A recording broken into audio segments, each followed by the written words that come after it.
Salam alaikum, mes frères et sœurs. Voici la première partie de ma biographie au sujet de ma rencontre avec Allah. Ceci n'est que la suite de plusieurs anecdotes de ma vie que je vous raconterai dans d'autres posts.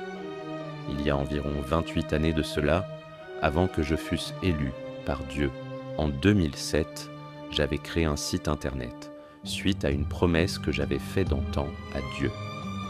Cette promesse, je l'avais faite lorsque j'étais à la Mecque.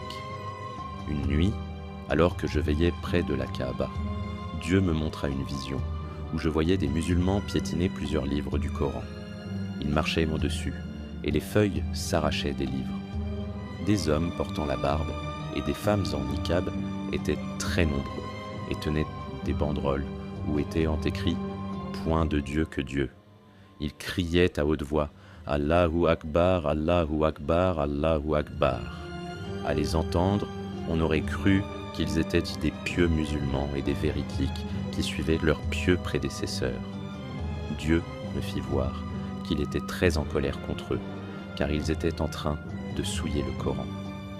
Dieu me donna comme mission de rétablir la vérité coranique, car eux piétinaient sa parole. Quand je sortis de cette vision, je vis un attroupement autour de la Kaaba. Un savant donnait un cours sur l'islam, et dans mon cœur, je me disais « Qui suis-je pour avoir une mission divine ? Comment pourrais-je guider ou rivaliser ce savant alors que je n'ai même pas 1% de sa science ?» Alors, je priais Dieu de m'aider à réaliser sa volonté.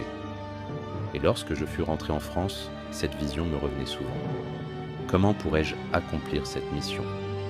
Pendant que j'étais au travail et que je visionnais le site de Haroun Yahya, j'eus l'idée de reprendre ces connaissances, qui étaient en libre téléchargement, et de les mettre en ligne sur mon site.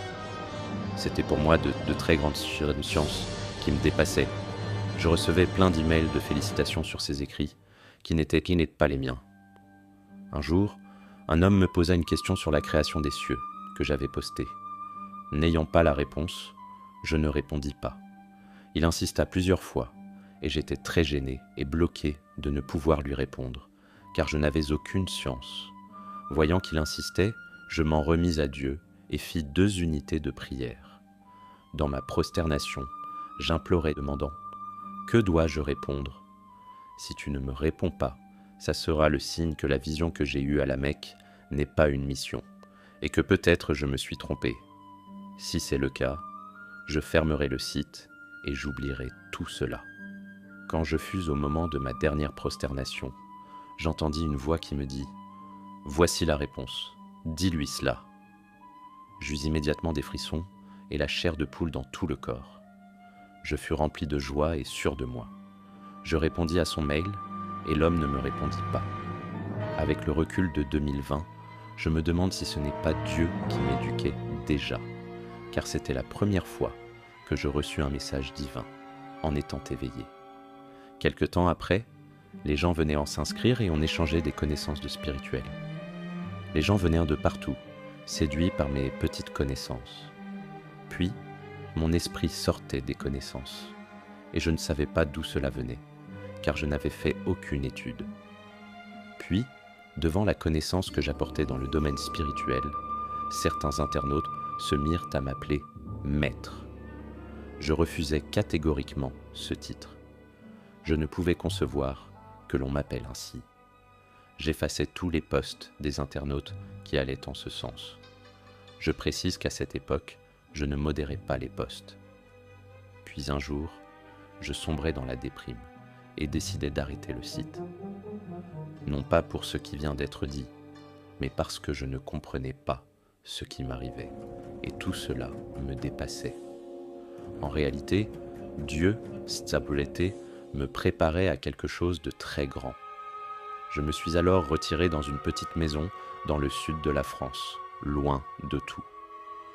Je ne répondais plus aux emails, je ne donnais plus de nouvelles. J'étais entré dans un égarement spirituel et une grande déprime. Alors que j'étais allongé sur mon canapé, je tendis ma main en l'air et demandai à Dieu de me sauver de cette épreuve. Ô Dieu, ne me refuse pas ton aide, fais que ma main ne descende pas vide. Aussitôt, 4 anges apparurent en réel et non en vision. Ils étaient impressionnants et d'une grande lumière qui laisse sans voix.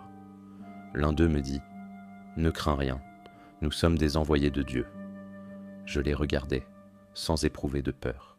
C'est comme s'ils projetèrent sur moi une sakina, une quiétude. « Nous allons t'emmener vers Dieu, » me dirent-ils. Je me levai du canapé, fis quelques pas avec eux, et en un instant, ils me transportèrent dans un autre monde. C'est comme si l'univers se déchirait devant moi. Nous traversâmes une porte transparente. Je me retrouvais en un instant dans un monde aussi vrai et tangible que le nôtre, sur une grande plage. Il y avait un magnifique océan, et derrière nous, une très haute montagne. Nous pouvions voir et entendre les vagues de l'océan. La plage était très belle. J'eus l'idée de m'approcher et de toucher la montagne derrière moi, pour réaliser la réalité de ce que je vivais. C'était bien réel. Et je dis à haute voix, notre prophète Mohammed a dit vrai, en pensant à son ascension dans les cieux. Dans ce lieu, il y avait des habitants. Ils s'approchèrent de nous, car ils savaient ce qui allait se passer. L'un d'eux me dit, le moment est venu pour Dieu de choisir son élu. Son élu. Cela me surprit. Nous étions 4 personnes désignées, et je ne comprenais pas pourquoi j'avais été choisi. Les 3 autres personnes étaient des gens très savants et pieux. Ils étaient vêtus de blanc, d'habits qui inspirent la piété. Leurs têtes étaient couvertes d'un turban et d'un foulard jusqu'aux épaules. Ils avaient tous une longue barbe. J'étais heureux de savoir que Dieu m'avait nommé. Mais je me sentais tellement hors sujet par rapport aux autres personnes convoquées que je pensais à une possible erreur des anges quant à ma personne. J'étais habillé simplement, avec des habits de ville, sans barbe, et je ne me sentais pas à la hauteur de ces hommes pieux. Pour moi, je n'avais aucune chance d'être élu.